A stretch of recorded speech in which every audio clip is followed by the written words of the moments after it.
bonsoir, bienvenue dans cette émission spéciale dans les coulisses 2 où nous allons vous faire vivre la foire du Mans, cette 82e édition, exposition, animation, concours bovin, ça n'aura plus aucun secret pour vous, c'est parti. Chers téléspectateurs, nous sommes avec la star de cette 82e édition de la foire du Mans. Il s'appelle Didier Deschamps, il est juste derrière, donc c'est Didier Deschamps, la superstar de la dernière campagne de communication des fermiers de l'Oued. Bonjour Didier. Bonjour. Alors est-ce que votre nom de famille c'est vraiment Deschamps? Non. Non. Moi c'est Deschamps, mais dans les champs. Dans les champs. Mon prénom est le bon, c'est bien Didier, mais mon nom de famille n'est pas Deschamps. Et vous êtes donc la superstar de la dernière campagne de communication des poulets de l'Oued? Plutôt que de dire superstar, je dirais le figurant sur l'affiche. Voilà. On va être plus modeste. C'est vrai. Mais ça marche puisque les gens sont là évidemment pour avoir des dédicaces. Je suis agréablement surpris par la réception des personnes que j'ai en face de moi par rapport au slogan et on va dire la photo pour la publicité. Alors vous êtes éleveur de poulets. Sur la commune de Torcy-en-Vallée, dans la Sarthe. Comment vous avez été choisi pour cette campagne de communication? Tout à fait par hasard. L'agence de communication cherchait sur le thème du mondial quelqu'un qui aurait pu s'appeler Didier ou ressembler à Didier Deschamps. Et là, vous avez cumulé les deux. Quelques techniciens qui me connaissent, puisque ça fait plus de 30 ans que je fais du poulet, m'ont dit c'est pas la peine de chercher, on a trouvé. Et ils faisaient allusion à ma personne. Et depuis, ça cartonne, vous avez fait pas mal de comices agricoles pendant l'été et ça marche. D'autres interventions sur des comices locaux, sur des fêtes du poulet et les 4 jours. Est-ce qu'il y aura une suite à cette campagne, cette première campagne de communication? La suite, ça serait d'arriver à faire venir Didier Deschamps, venir voir mes poulets s'entraîner chez moi. Parce que moi, je suis entraîneur de poulets. Lui, il est entraîneur de joueurs. Moi, je suis entraîneur de poulets. Bon, affaire à suivre alors. Donc vous êtes là samedi, dimanche au sein de la foire? J'étais présent hier et aujourd'hui. Et les poulets, vous les avez laissés tranquillement à la maison? Non, mais ils sont en bonne compagnie. C'est ma fille et mon épouse qui s'en occupent. Voilà.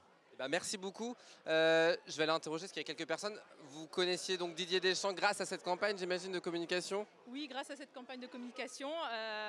Dans le bureau où je travaille, on l'a affiché en 4x3. Donc là, vous allez pouvoir la voir. La dédicace pour les collègues. D'accord. Voilà. Très bien. Et vous trouvez ça que c'est une bonne idée du coup de mettre en valeur un éleveur de poulets comme ça? C'est génial, ça correspond vraiment à l'activité, voilà, et puis à la tendance du moment avec le mondial. Merci en tout cas, bonne séance de dédicace. Vous nous en faites une dédicace? Vous pouvez nous la faire là? Pour Via LMTV Sarthe. Nous sommes dans le magnifique hall d'exposition de la Chambre d'agriculture de la Sarthe avec Jean-Luc Landrin, bonjour. Bonjour. Vous en êtes le président, rappelons-le. Alors, ce que vous avez proposé de découvrir cette année, c'est les productions végétales de la Sarthe. Oui, effectivement, les productions végétales qui sont très présentes, notamment pour l'alimentation animale, et qui sont très diversifiées, puisqu'on a les productions classiques, blé, maïs, orge, colza, tournesol. Qu'on connaît depuis longtemps. Qu'on connaît depuis longtemps. Et puis des nouvelles cultures dans le cadre du rallongement des rotations, et également pour l'alimentation animale, des mélanges céréaliers. Alors, diversification, on l'a vu. Là, on a des robots qui viennent s'ajouter à ce qui existe aujourd'hui. Quel intérêt de ces robots? L'intérêt, c'est qu'aujourd'hui, l'utilisation des phytosanitaires est un sujet très brûlant et il faut trouver des solutions alternatives et les robots de désherbage font partie de ces solutions. C'est le cas là, c'est ce qu'on est en train de voir là. Oui, effectivement, c'est un robot qui aujourd'hui est opérationnel, notamment en maraîchage, mais il y a aussi un développement aujourd'hui sur les grandes cultures.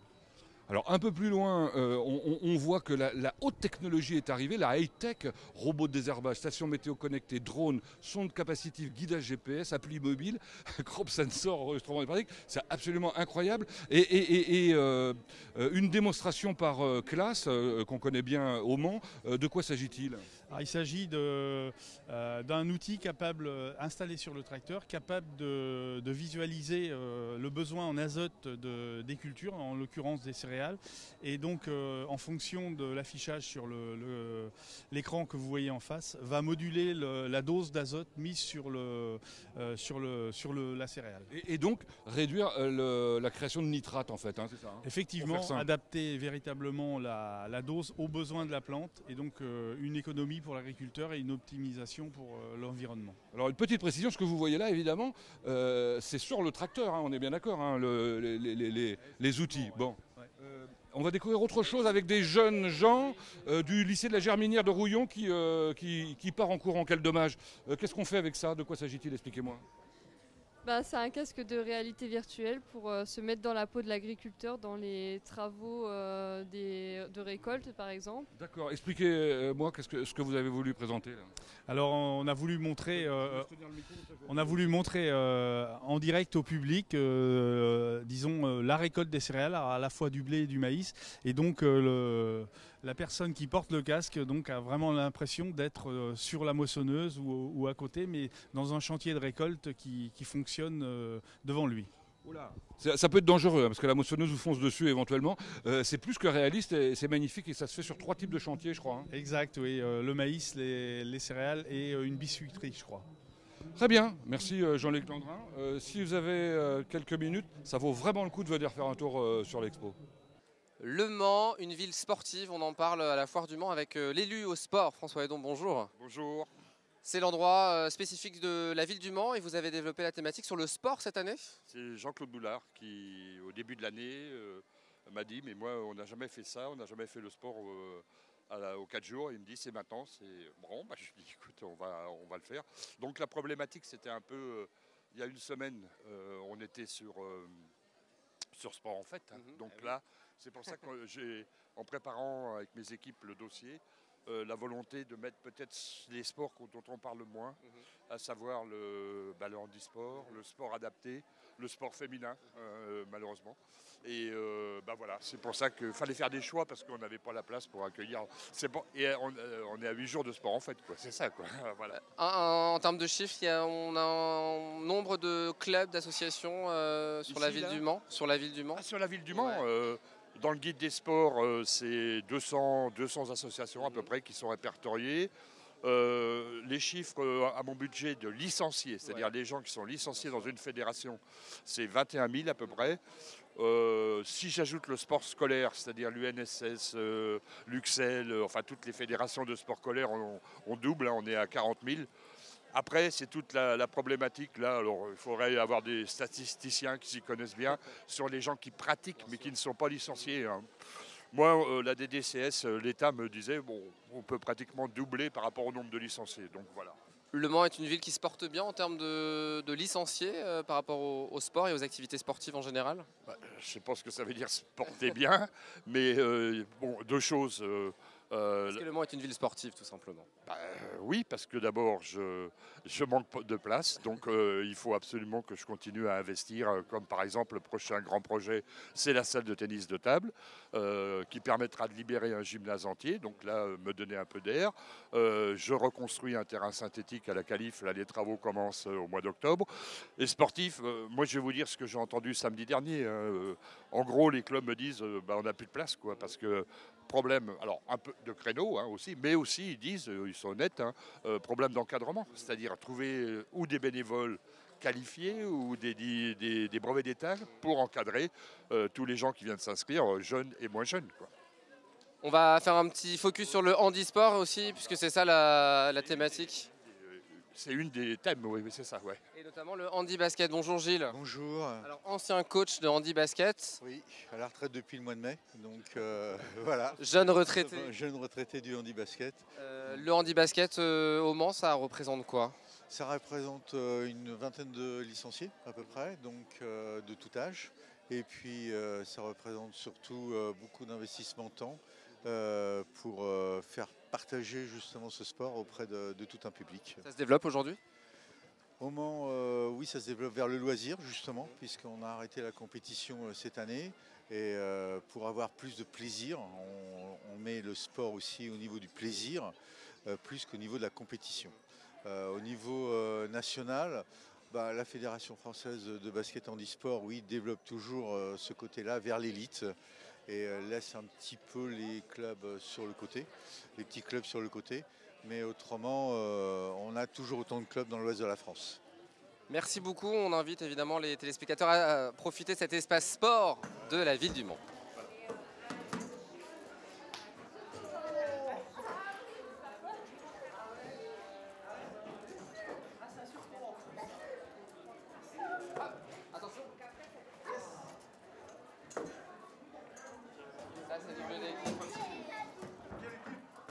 Dans un instant, on fera un petit tour de carrousel, mais en attendant, on continue nos aventures au sein de la Foire du Mans. Il est temps de se mettre en situation au sein de la foire du Mans, comme tout le temps évidemment. Là, on va tenter de faire de l'escalade avec Kelly. Bonjour Kelly. Bonjour. Bon, je suis pas très rassuré. Qu'est-ce qui se passe concrètement? Du coup, là, c'est un mur d'escalade proposé par le conseil départemental, mais vous êtes une intervenante extérieure spécialisée dans l'escalade, je suppose. C'est ça, je suis salariée du comité départemental escalade et donc on intervient surtout le week-end de la foire voilà, pour animer sur le mur pour les grands et les petits. Ok, donc vous y connaissez en escalade. Exactement. Je peux être rassuré. Vous pouvez être rassuré. On y va, on essaye bon. Étienne, s'il m'arrive quelque chose, je veux une belle émission sur la TV en hommage. Vous mettrez toutes mes conneries. On va mettre le voilà, on accroche le secrétan.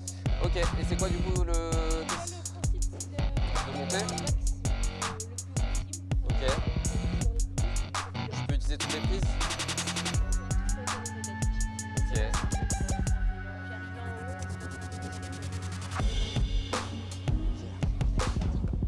On y va. Il y a des prises qui sont plus petites, hein. Faut que je privilégie une couleur, non?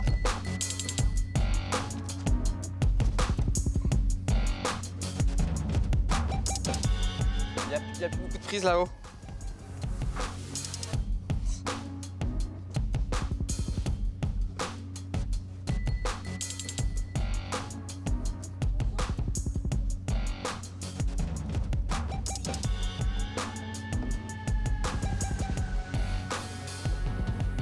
Je peux pas aller plus haut là?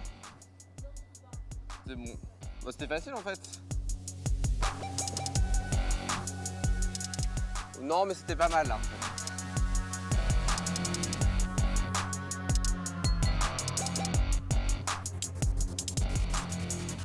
Je suis pas trop lourd?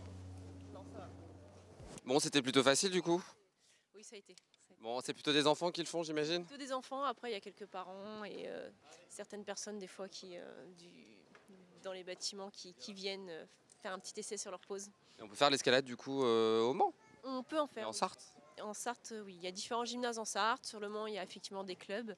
Il y a deux clubs qui proposent l'escalade aussi bien aux adultes qu'aux enfants. Donc c'est tout à fait possible. Merci en tout cas. Avec plaisir. Back to Vintage, le retour au vintage, c'est très tendance. Et évidemment, ce qui intéresse au sein de cette foire du Mans avec vous, Benjamin Hébert, c'est vous qui donnez un aperçu de ce qu'est le vintage avant un vrai salon les 3 et 4 novembre prochains. Voilà, on a voulu faire découvrir aux Sartois en fait, ce qu'on souhaitait proposer les 3 et 4 novembre prochains au parc d'exposition. Un salon complet sur le vintage. Donc là, on a un aperçu sur 400 mètres carrés avec des vêtements, de la déco, des vinyles. On a des concerts aussi et puis un défilé. Et donc, par contre, pour le salon du 3-4 novembre, on aura 5 fois cette surface. On sera sur 2000 mètres carrés avec en plus des voitures et un avion. Donc c'est une première, là on se prépare pour le vrai événement au mois de novembre. Voilà, on a souhaité proposer en fait quelque chose d'assez festif pour montrer que finalement le vintage c'est de la couleur, c'est de la musique et puis c'est que du bonheur. C'est que du bonheur et ça cartonne. Chloé, tu fais partie de ces jeunes qui s'intéressent à ce vintage, à Back to Vintage. Pourquoi cette tenue aujourd'hui? Et bah pour participer au concours, parce que j'adore ce style, voilà. T'as 16 ans, t'es du Mans? Oui, c'est ça. Et donc tu as une passion pour tout ce qui est un petit peu plus ancien, qui date de quelques années? Tu l'as trouvé où ta tenue? Sur internet. Sur internet? Donc c'est quoi? C'est années 50? 50. Années 50. Très bien, donc tu vas défiler dans quelques instants. Oui. On va aller voir, il y a des demoiselles et des dames qui sont en train de se préparer parce qu'elles sont nombreuses à mettre leur petite tenue. Il y a notamment Joss. Bonjour Joss. Bonjour. Alors vous êtes une nouvelle aficionados du vintage. Oui, Vous avez découvert ça comment? J'aime déjà ça d'avant, mais j'ai eu un coup de cœur pour une robe qui était sur un mannequin. Et je suis rentrée et voilà. Vous aussi vous défilez dans quelques minutes? Oui. Pour la première fois, mais bon, ça va être très sympa. Vous êtes de la Sarthe aussi? Oui, je suis du Mans. Bon, on viendrait les 3 et 4 novembre évidemment défiler. Évidemment. À ne pas manquer. Bon, donc il y a plein de belles tenues. Voilà. Bonjour. Monsieur. Bonjour monsieur. Prénom? Josie. Josie, vous aussi vous défilez dans quelques instants, Josie? Tout à fait. Eh ben, on va regarder ça dans quelques minutes. En effet, il y a plein de monde, ça se maquille, ça se prépare. Benjamin, il n'y a pas beaucoup d'hommes par contre. C'est plus tendance chez les femmes, le retour au vintage? Alors en fait, les hommes sont intéressés par autre chose. C'est vrai, plus le côté mécanique peut-être? Voilà, en fait, ils sont intéressés par les radios, les vieux transistors qui sont par exemple transformés en technologie Bluetooth et qui servent aujourd'hui d'enceinte. Ou les vinyles aussi. Donc on est sur un autre type de vintage, mais il en faut pour tout le monde. On rappelle la date, 3 et 4 novembre. Voilà, au Parc des Expositions, Hall Forum, au Mans. Tout est dit, merci et bon week-end au sein de cette foire du Mans. Merci à vous. L'une des animations au sein de cette foire, c'est évidemment le carrousel où nous sommes avec Arnaud, son gérant propriétaire. Bonjour Arnaud. Bonjour à vous. Ça marche bien, hein, il y a beaucoup de monde, beaucoup d'enfants évidemment dans ce genre d'animation. Oui, effectivement, une animation gratuite à côté d'un Festikid, tous les enfants apprécient forcément. Ouais. Vous êtes donc gérant depuis 25 ans de ce carrousel. Environ 1995, oui. Il date de quelle année ce carrousel? C'est un carrousel qui a été construit dans les années après-guerre, aux alentours de 1950. Et c'est de l'entretien chaque année dans un carrousel comme celui-ci? C'est un entretien courant qu'il faut effectuer au fur et à mesure des choses ou qui commencent à s'abîmer. Il faut arriver à faire les travaux rapidement. Ouais. Vous êtes originaire de la Sarthe? Oui, Saint-Ouen-Belin. Et donc on vous retrouve régulièrement sur différentes manifestations en Sarthe, notamment le Mans fait son cirque au mois de juin, et puis aussi hors département. Tout à fait. On voyage sur les pays de Loire. Voilà. On reste assez proche de chez nous quand même. Donc on peut évidemment en profiter durant tout le week-end au sein de cette foire du Mans. Merci en tout cas de nous avoir permis de faire un petit tour ici même au sein de ce carrousel de la foire du Mans. Originalité cette fois-ci, c'est l'envers du décor qu'on vous propose avec Manon et Clémence. Bonjour. Bonjour. Bonjour. Manon et Clémence, vous êtes danseuse à l'origine. Exactement. Depuis combien de temps? Ça fait 7 ans qu'on danse ensemble. Et alors, un jour, vous vous êtes dit, on veut devenir magicienne. Enfin, une drôle de magie d'ailleurs. Ça s'appelle le quick change. Le quick change, c'est ça, ou transformisme en français. Bon, précisément, racontez-nous ce qui se passe sur scène quand vous arrivez. Eh bien, écoutez, on change de costume et on a exactement 24 costumes. Donc c'est un petit clin d'œil à la ville du Mans, du coup. Alors, moi, je sais changer de costume aussi, mais vous, votre particularité, c'est que vous le faites un peu rapidement. Voilà, exactement, 6 minutes. Et 6 minutes, 24 costumes, ça fait combien de secondes par costume, ça? Environ 2 secondes. 2 secondes par costume? Oui, on a rajouté aussi de la mise en scène, de la chorégraphie, des choses autour de ça. Alors ça fait combien de temps que vous vous entraînez pour faire ce numéro? En gros, 2 ans et demi. Et alors ce numéro, il vous a valu un titre? Oui, c'est ça. Alors on est championne de France depuis du coup avril de cette année. C'est formidable et je vous en félicite. Comment c'est reçu ici par le public manceau à la foire? Très bien, très bien. On est très bien accueillis. Voilà, c'est toujours un plaisir d'être sur ces terres. Et puis le public manceau nous accueille à bras ouverts, donc c'est que du bonheur. Vous vous produisez combien de fois par jour? Alors aujourd'hui 6 fois, ce sera le cas aussi demain. Sinon c'était 5 fois hier et également dimanche. Eh bien, très bien, on vous félicite. Est-ce que vous serez du Festival international de magie prochainement? Bien sûr. Comment rater cet événement? Ça sera au Mans. Eh bien, on espère vous revoir là-bas. Merci mesdames. Merci à vous.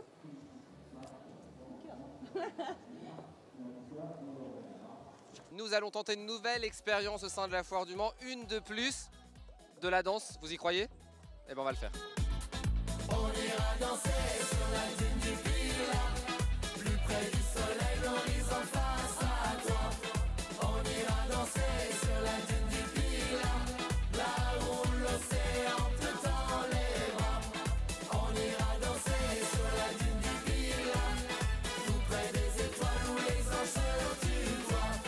On ira danser sur la dune du Pilat, la vie on l'aime comme ça et on guide tes pas. Au milieu des bananas, tu nous tends la main. Elle nous parle du panda, regarde la magie du bassin.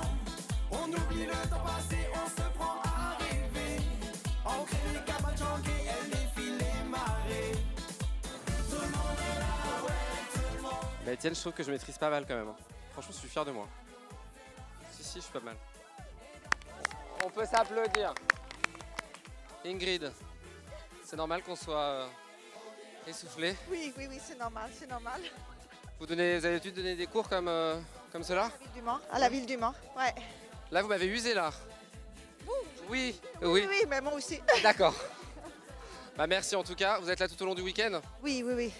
Aujourd'hui et Pour demain faire aussi. souffrir les gens. Voilà, mais il n'y a pas beaucoup de monde qui veut venir. Bah, petit à petit, on invite nos téléspectateurs à venir nous rejoindre. Toi, tu reviens demain pour danser avec nous? Peut-être. Ah bah ça va alors. Bon, bah merci Ingrid. Merci. Bon courage. Et merci. La foire du Mans, c'est aussi Le Mans rencontre le monde et toutes ses associations. On va aller rencontrer Yves Calip, l'élu au Mans en charge des solidarités. Yves, combien de personnes sur Le Mans rencontre le monde aujourd'hui à la foire du Mans? 41 associations, avec des dizaines et des dizaines de bénévoles qui expliquent ce qu'ils font, en direction de qui, et avec comme fil rouge la solidarité dans toute sa déclinaison. Et de plus en plus d'associations qui participent à ce genre d'événements et à d'autres au Mans. C'est pratiquement la moitié de ce qu'on a fait l'année dernière ici même. Et puis toutes les associations qui travaillent sur le Mans dans la solidarité, même sur la couronne, hein, parce qu'il y a des associations qui commencent à frapper à la porte en disant on n'est pas du Mans mais on veut venir. Et on les accepte. Ah oui, tout à fait. Alors là, c'est bien le but de Le Mans rencontre le monde. Et donc Le Mans rencontre le monde, par exemple l'association Les Couleurs de l'Inde, où on appréhende la culture indienne avec notamment des massages. Alors là, c'est pas un massage Ayurveda, mais on n'en est pas loin. Bonjour. Bonjour, on en est quand même un petit peu loin parce que là, ce n'est simplement que le haut du corps, c'est-à-dire les épaules pour détendre parce qu'il y a beaucoup de contractures. Mais en priorité quand même, les couleurs de l'Inde, c'est fait pour découvrir l'Inde et sa culture. Alors c'est très vaste. Alors c'est les épices. C'est la cuisine ayurvédique, c'est la cuisine indienne, ce sont les bijoux, la beauté, la danse. Alors, au sein de cette association, nous avons l'intention de faire venir certainement une danseuse pour faire la danse traditionnelle, le Bharatanatyam que l'on appelle, la danse Bollywood également, ainsi que des ateliers cuisine que l'on fera par la suite. On est vraiment aux prémices de l'association. C'est un début et on est fiers de l'avoir présenté, cette belle association. Je vous remercie beaucoup. On va en découvrir d'autres. Yves, on va aller du côté du Cercle des Amis du Vietnam. Ils sont juste là-bas. Il y a Luc Tam qui nous attend. C'est une association qui existe depuis quelques années. Alors, ça fait une dizaine qui sont sur Le Mans. Une dizaine d'années qui sont sur Le Mans et ça fait un moment maintenant qu'on travaille ensemble, mais ils sont très discrets. Bonjour Luc Tam. Bonjour, enchanté. Comment on dit bonjour en vietnamien? En vietnamien, on dit Xin Chào. Xin Chào alors, Luc Tam.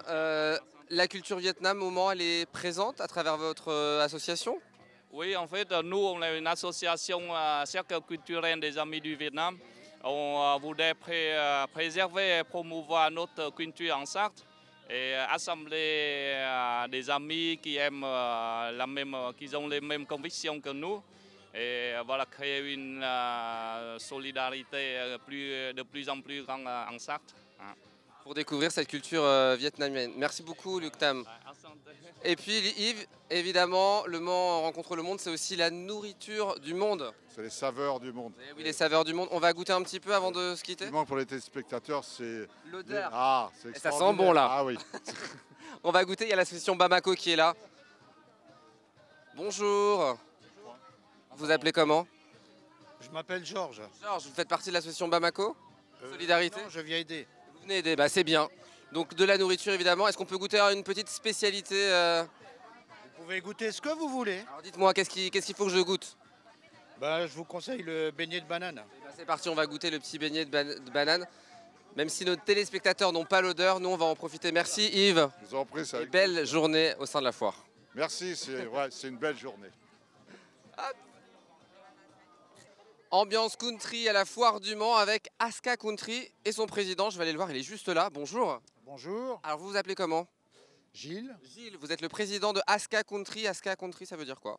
Association sartoise de la Chapelle Saint-Aubin. Très bien. Donc vous faites de la country à la Chapelle Saint-Aubin. C'est exact. Si j'ai compris. Comment ça se passe? Toute l'équipe est là ce matin pour... Une partie de l'équipe. Une partie de l'équipe. Ceux qui font des démonstrations sont là pratiquement au complet. Alors ce que j'admire, c'est qu'il y a plus de femmes que d'hommes. C'est bien ça? Très souvent, oui. C'est malheureusement comme ça. Dans la country aujourd'hui, il y a plus d'hommes que de femmes. D'ailleurs, c'est un peu dommage parce qu'on préférait qu'il y ait un peu plus d'hommes. La country, c'est une technique bien particulière où tout le monde peut s'y tenter et maîtriser la danse rapidement? C'est accessible à tout le monde, de 7 à 77 ans. Donc on invite les gens à vous rejoindre à la Chapelle Saint-Aubin. Ça sera avec plaisir. Bon, avant de se quitter, est-ce que vous pouvez me montrer un pas basique comme ça qu'on peut montrer en 15 secondes que je peux maîtriser Allons-y. Alors, allez-y, montrez-moi. Allez, venez avec moi, vous allez me montrer. Alors, on y va. Votre prénom? Brigitte. Brigitte, alors comment on fait? Alors on appelle le pas le jazz box. Ok. Donc vous croisez, Ouais. recule le pied, Oh là là, oui. pied droit à droite. Ok. Et voilà. On recommence. Donc ça s'appelle comment? Un jazz box. Un jazz box, c'est parti pour le jazz box. 8. On croise. On recule, à droite, on touche. Et on recommence. Gagné. Bravo. Merci, on peut s'applaudir. Et bonne représentation à vous.